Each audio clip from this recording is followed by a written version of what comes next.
నీ జీవితం కట్టబడుతుంది, నీ హృదయము పరిశుద్ధపరచబడుతుంది, నీ అంతరంగము ఆశీర్వదించబడుతుంది.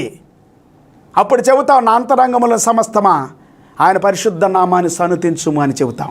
ఇదేనో పరిశుద్ధాత్మ దేవుడు మాట్లాడుతున్నాడు. నా ప్రియ సహోదరి సహోదరుడా, నీ ఇంటిలో శాంతి ఉందా? నీ జీవితంలో శాంతి ఉందా? నీ హృదయంలో శాంతి ఉందా? నెమ్మది ఉందా? ఆరోగ్యం ఉందా? ఆనందం ఉందా? నీ దేహంలో ఆరోగ్యం ఉందా? లేని పక్షంలో యేసయ్య దగ్గరికి రా. ఈ దినం పరిశుద్ధాత్మ దేవుడు ఇప్పుడే నీ హృదయాన్ని శుద్ధి చేయటానికి సిద్ధంగా ఉన్నాడు. నన్ను శుద్ధి చేసిన యేసయ్య నిన్ను శుద్ధి చేస్తాడు, మిమ్మల్ని శుద్ధి చేస్తాడు.